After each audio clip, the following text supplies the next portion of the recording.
اکثر لوگوں کا ایک سوال ہوتا ہے کہ کیا قسمتوں کا بدل جانا اور تقدیروں کا پلٹ جانا ممکن ہے؟ کیا اللہ ایسے کوئی اشارے ظاہر کرتا ہے جس سے معلوم ہو سکے کہ اللہ ہماری قسمت بدلنے والا ہے؟ تو یاد رکھو، جب اللہ کسی کی قسمت بدلنا چاہتا ہے نا، تو اسے کچھ اشارے بھی ضرور ظاہر کرتا ہے۔ زندگی میں ہر لمحہ، ہر آن بدلاؤ آتا رہتا ہے، حالات بدلتے ہیں، چیزیں بدلتی ہیں، یہاں تک کہ قسمتیں اور تقدیریں بھی بدل جایا کرتی ہیں، مگر تم سمجھ نہیں پاتے۔ اللہ قرآن پاک میں فرماتا ہے، اے انسان، جو خیالات تیرے دل میں گزرتے ہیں ہم انہیں خوب جانتے ہیں، اور جان رکھو زمین و آسمان تک، اس کائنات میں جو کچھ بھی ہو رہا ہے وہ تنہا خدا کے حکم سے ہو رہا ہے، اور کسی بھی معاملے میں کسی کا کوئی دخل نہیں کہ وہ کسی کی قسمت پر اثر انداز ہو سکے۔ اور کیا تم یہ خیال کرتے ہو کہ تمہیں بے مقصد پیدا کیا اور تمہیں تمہارے حالوں پر چھوڑے ہے؟ سن رکھو، وہ اللہ ہی ہے جو دانے اور گٹھلی کو پھاڑ کر اس سے درخت اگاتا ہے، وہی جاندار کو بے جان سے نکالتا ہے۔ جانتے ہو، اللہ نے نبی کریم صلی اللہ علیہ وآلہ وسلم کو یہ خوشخبری سنائی تھی کہ ہر آنے والا لمحہ گزرے ہوئے لمحوں سے بہت بہتر ہوگا، اور یہ خوشخبری اللہ نے آخرت کے لیے نہیں بلکہ دنیا کی کامیابی کے لیے دی تھی۔ یاد رکھو، اللہ کاتب تقدیر ہے، وہ مٹا کر نئے سرے سے تقدیر پھر سے لکھتے۔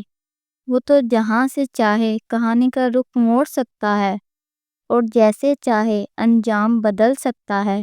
اللہ فرماتا ہے، وہی خدا ہے جو تمہاری قسمتیں بناتا بگاڑتا ہے، وہ سب کچھ سننے والا اور جاننے والا ہے، لہٰذا بندے کو اسی سے دعا اور اس پر پورا توکل کرنا چاہیے۔ یاد رکھو، تمہارا مقدر تمہاری زندگی نہیں بناتا بلکہ تمہارا توکل تمہاری زندگی بناتا ہے، اور جو درد تم محسوس کرتے ہو وہ میسج ہے، انہیں غور سے سنو۔ جس طرح کوئی خزانہ سانپ کے بغیر، کوئی پھول کانٹے کے بغیر نہیں، اسی طرح کوئی خوشی غم کے بغیر نہیں ہے۔ بلندی پہ جانا ہمیشہ مشکل ہوتا ہے، جبکہ راستے پر چلنا شروع کر دیں تو راستہ نظر آنے لگتا ہے۔ یاد رکھو، زندگی گر کر اٹھنے کا نام ہے۔ قسمت تب ہی بدلتی ہے جب انسان گر کر کھڑا ہوتا ہے، تو پھر تم خود کو کمزور کیے بغیر اپنے حصے کا کام کیے جاؤ اور باقی اس منصوبہ ساز پر چھوڑ دو جو کاتب تقدیر ہے۔ ایک حدیث میں آتا ہے، نبی کریم صلی اللہ علیہ وآلہ وسلم نے فرمایا، تم میں سے کوئی مومن نہ ہوگا جب تک کہ تقدیر پر ایمان نہ لائے، اس کی بھلائی اور اس کی برائی پر بھی، یہاں تک کہ یہ یقین کرے کہ جو بات واقع ہونے والی تھی وہ اس سے ہٹنے والی نہ تھی، اور جو بات اس سے ہٹنے والی تھی وہ اس پر واقع ہونے والی نہ تھی۔ وہ جو سب کی نظروں سے دور آسمانوں میں ہوتا ہے، وہ کسی گہرے مقصد اور گہری پوشیدگی کے لیے ہوتا ہے۔ یاد رکھو، تمہارا حق پر قائم رہنا اس بات کا اشارہ ہے کہ تمہاری قسمت بھی پلٹنے والی ہے۔ جب اللہ کسی انسان کی قسمت بدلنے کا ارادہ کرتا ہے تو اسے بدلنا شروع کر دیتا ہے۔ اس کی سوچ، اس کی ترجیحات اور اس کے نظریات میں بہتری آنا شروع ہو جاتی ہے۔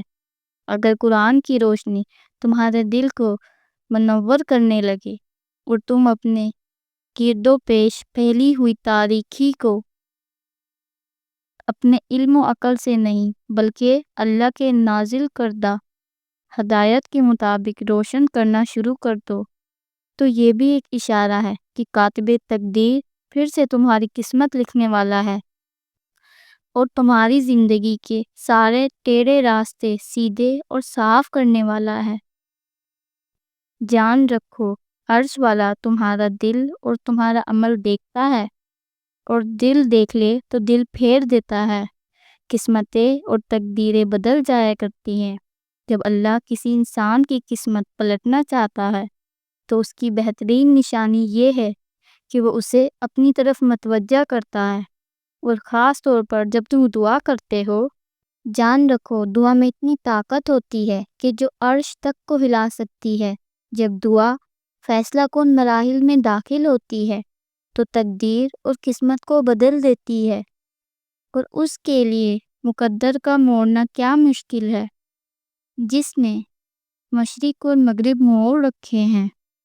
تمہاری قسمت جگانے کو تو خدا کا نام ہی کافی ہے، ہزاروں غم مٹانے کو خدا کا نام ہی کافی ہے۔ توکل موسیٰ جیسا ہو تو قسمت یوسف کی طرح بدلتی ہے۔ قسمت سے مایوس نہیں ہوا کرتے، اللہ سے بڑے بڑے گمان ہمیشہ رکھتے ہیں۔ مطمئن ہو جاؤ، جو گہرا یقین تم نے اللہ سے کیا ہے وہ اس بات کا ثبوت ہے کہ معجزے تمہاری قسمت میں لکھ دیے گئے ہیں۔ پیارے ویورز، اگر آپ کو میری یہ ویڈیو پسند آئی ہے تو ویڈیو کو لائک کریں، شیئر کریں اور چینل کو سبسکرائب کریں۔ جزاک اللہ۔